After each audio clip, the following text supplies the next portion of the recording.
What's up, world? It's your girl, Ina Barnes, aka Busy E. Yes, and this is my co-host, who is also my son. I'm Jonah Barnes Moore, aka Busy J. Well, today, Busy J, I think we are still working down that CNBC list of the top 50 most innovative and / disruptive 50 disruptors of 2019. So today we're doing number 49, which I think you and I both agreed was 49. Somewhat interesting, because number 50 was similar, but very similar. But let's get into it. So the disruptor for 2019, number 49, is called Uptake. Tell us about Uptake, Busy J. So, thank you, Busy E. No worries, anytime. Uptake. Okay. So Uptake is a software as a service platform, right? So that means that they provide companies with certain services through applications and software development, right? But more specifically, what Uptake does, if you watch the previous video, very similar to C3 AI, but this one's a little bit more specific, right?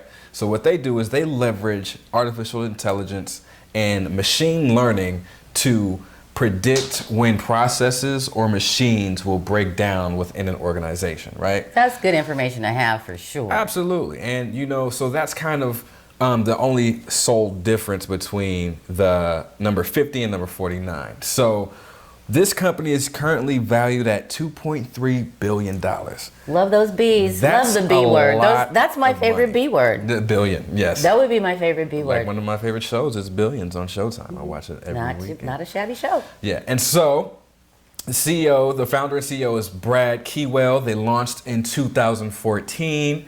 And so compared to C3 AI, their focus is more about on predicting what's going to fail and preventing that, right? So if you go on their website, uptake.com, and you look at their customers and testimonies, you'll see things like, saved $800,000, saved $250,000, saved X amount of dollars, because they were able to identify problems and predict these problems and prevent these problems from happening, which ultimately results in saving cost, right? So that is Uptake in a nutshell. Annually, their estimated annual revenue is about $5.5 million. They have other competitors in the space, such as Predicto, Konix, and Uptake Analytics, which do the exact same thing, but for more targeted and specific industries. With Uptake, they kind of branched out to different industries, such as energy and oil, and I think one of them was like railroad and aviation. But their pride and joy that they actually work with is like the Army, right? Yeah, because that's impressive that they got that contract with the U.S. Army. So they actually use their services for Army equipment, such as their tanks and or the overall production of their all these different things that you need when it comes to the Army. So that's kind of their silver star, if you will, Yeah, and another one that is impressive to me is the American Red Cross. Yes. As a client of theirs. That's huge, because the American Red Cross goes all over the world into crisis, natural disasters, and they need their equipment to work and not fail. Exactly. So you can obviously see the value of being able to predict when something is going to go wrong and being able to prevent that. Ounce of prevention is worth a pound of cure, naturally, right? So that is, in a nutshell, what they do. They're software as a service. Now, very good. They make a lot of money. They're very successful. They have very good clients. We understand that. But are they a disruptor? So if you didn't watch the last one, we at JBM Consultants, we have developed our own theory called the counter innovation theory. Specifically, it's a tool that you can use to predict and identify disruption opportunities, right? Right. And so when you get into the crux of it, we say and hypothesize that disruptors do one of three things. This is one of their three main characteristics or activities that they do, right? They either challenge the status quo. Right. They either develop the disruptive or innovative technology, right? Disruptively innovative technology, or they address unrecognized high priority pain points, right? High priority, unrecognized pain points. Pain points that you didn't know was there. So latent pain point, all these words. That's good, latent. Latent pain points that become realized by their product or service, right? That's unaddressed high priority pain points. So we are literally going down the Disruptor 50 list, and we are looking at each one of these businesses and saying, hey, by our criteria, are they disruptive, right? Simple as that. So let's get into Uptake. So let's start with the very first bubble, which we always start with, which is challenging the status quo, right? So we'll start with you, and then I'll throw in my 2 cents. Do you think that they are challenging the status quo with their product or service, or even their business as a whole? I do not. I don't think so either.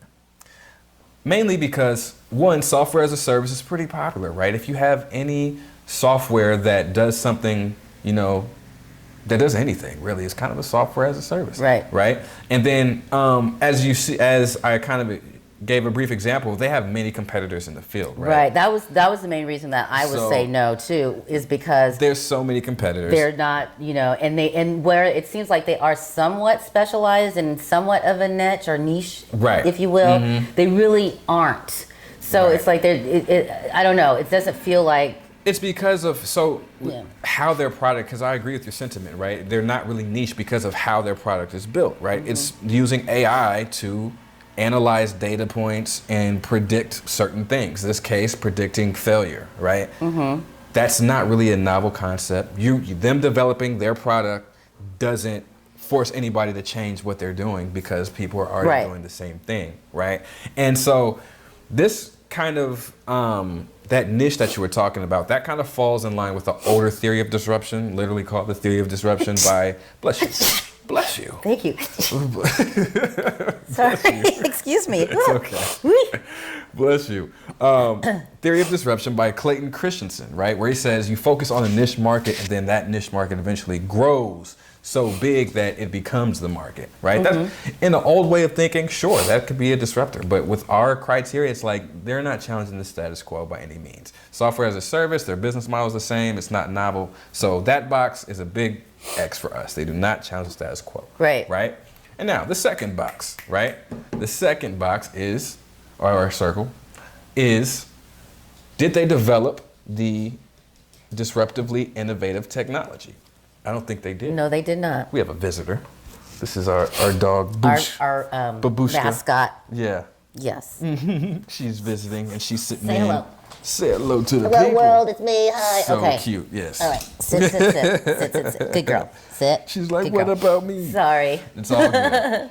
But anyway, Sit. Good girl. did they develop the disruptive technology? They did not. No, they didn't come up with AI. They didn't come up with machine learning algorithms. They didn't come up with applications. They didn't develop anything new. Especially so when you, and here's a kind of a rule of thumb: if you hear software as a service, just know that they probably didn't develop the technology. Because just like the other one, I don't know, I didn't see anything that mentioned it on here, but that means it's probably built on another platform such as Amazon Web Services or IBM Watson, or these different platforms that you can create applications and softwares on. So when you hear software as a service, it's really highly unlikely that they actually developed the tech. Right? And if there's any way that they innovated the pre-existing technology or software that was already in place, is that they just, the way that they applied it was different. How they executed. They used it to look for failure, how to, when is your machine. So they use it in I guess, kind of a novel way, although I don't know if there are other competitors out there are doing the same thing. Are they doing it to predicting when machines, but they predict when machines fail? Yeah, exactly. So they're not, so that's, I can't even use that argument. I was stretching with that. So. Right, and so the only thing is that they went super niche, right? So the real differences between these competitors that I saw was that just by industry. We focus on this industry. We focus on that industry. Yeah. That's the only thing that really separated them apart. But really, it's like you guys are all doing the same thing, right? Now, the only way this differentiates from C3 AI is that this is software as a service. C3 AI was platform as a service. So think more about building a platform is their software, helps you build a platform. This one, the software as a service, is simply selling you that application already pre-built, pre-made, so that you can solve these problems, right? So we know that they didn't challenge status quo. We know they didn't develop AI or the innovative technology or any disruptive technology.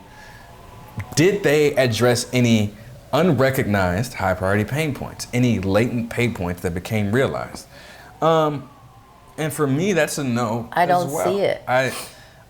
Everybody knows that, put it like this. Simplest form, I'm gonna go finance for a second, right? When you buy an asset, it depreciates over time, right? You kind of already factor that in.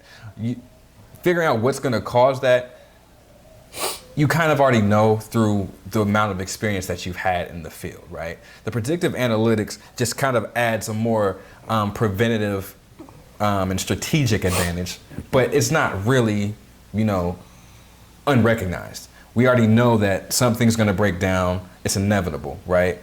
Being able to predict when is a kind of a value, but time will tell. It's not like, this product is the only thing. It's like time and experience can also predict those things as well. Right. But this is probably a faster way to get to the when will my machine break down. And it's faster. how to prevent that. But those pain points, like, it wasn't brought to the light like, oh, we need to be able to know when something's going to break down. Like, no, that's, reliability engineering. That is what they do. Yeah. How do I know this? My wife's a reliability engineer. And she said in the interview, they were like, we need you to be able to, understand processes, understand where they might fail, understand how and why. Mm-hmm. So people have already been thinking in those terms, right? So that means the pain points are already evident. They're not unaddressed or unrecognized. So that box is an X for me as well. Right. So of our counter-innovation theory, it's 3 strikes, you're out. Yep. 3 strikes, they're out. They are not really a disruptor. As it pertains to being a disruptor. Correct. Exactly. By our criteria. Right. And now, when we think of disruptors, right, we naturally think Facebook, Amazon, Netflix, Google, Fang, Apple, the Mount, iPhone. Yeah. I call them the Mount Rushmore of innovation, or disruption, of our generation. Who's on that Mount Rushmore? It's Facebook, Amazon, Netflix, Google, Uber, and Lyft. Fangly? Ooh. Fangloo. Fangle. Yes. Lyft and Uber, so there's Uber and Lyft, yeah. Oh, Uber and Lyft. Yeah, Fangle. you can just mix, Fangle. I just came up with something new. See, Fang was It's already Facebook, out there. Facebook, Amazon, Netflix, Google. Fangool is Uber and Lyft. And you add the Uber and Lyft on the end. I just came up with something Or new. you could say Luber and Ift. You could say Lyft and Uber, so Fangloo. Fangloo. Either way. You heard it here first. Yeah. The Mount Rushmore. And so that's when we did our research with the counter-innovation theory. We looked at these companies. And if you look at the criteria that we came up with, right, these disruptors do either at least one of these 3 things, or a combination of all of them. They either challenge the status quo, they either develop the innovative technology, or they address high priority unrecognized pain points or latent pain points, right? So that's what the criteria that we use, and we're comparing literally this disruptor list that is put out there, right, getting all this great publicity out there by CNBC, and we're saying, are they really disruptors? And the answer for Uptake is no. We do not believe so. No. Are they a great company? Absolutely. Absolutely. Are they solving a real problem? Absolutely. Absolutely. Do they have success? Absolutely. But So it's a solid company, and clearly there's a reason it's one of the ones that made it onto the list. But again, it's number 49 of 50.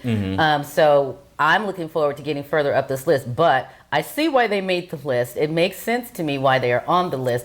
But they haven't. They're not like really exciting with all the lights, bells, and whistles. It's not like when we were talking about that artificial intelligence with that machine going out there and picking those strawberries. They doing that cut thing, or being able to figure out or pick out a hair color. By sitting that kind of. It's not the sexy stuff, but it is important stuff. Exactly, and I think that. The reason why the criteria that they're using, just by going over this list, is that Not so much that they did one of these 3 things for our criteria, it's more that they actually leveraged innovative technologies, disruptive technologies, and are having success with it. I think that's where they're going with it, right? Yeah. The company's ability to actually leverage and execute that tech using that AI and machine learning, or whatever it may be, blockchain or anything like that. Executing is a big factor, and I think they're focused more on the execution part, where we're focused more on, are they really changing the way that things are done? Because the true disruptors, Facebook has literally changed human behavior. Amazon has changed human behavior. Netflix changing human behavior. Google changing human behavior. And these 3 things are kind of the different ways to change human behavior, right? So, perfect timing. So, we're going to continue going down this list. Right. If you want to learn more about Uptake, please go check it out. And also stay tuned. We're going to go through all 50, you guys. So that's 50 weeks of content, releasing 1 a week. So you guys stay tuned. Right. So, and just to let the folks know, up next, the next company, number 48, is called Appeal, AP. Oh, yeah. I'm excited about that one. EEL Sciences. Yeah, Appeal Sciences. So, yeah. They're doing some interesting stuff. I'm not going to spoil it for you guys, but it sounds pretty dope. Right. So this will be the next one that we're going to cover as we go up the list. So Appeal is up and coming on our list of the top 50 according to CNBC. Absolutely. And please comment, like, share, subscribe, get in on the conversation. Do your research on this company and say, hey, this company is actually disruptive because X, Y, and Z. And we'll have the conversation. Let's talk about the criteria you're using. Let's talk about the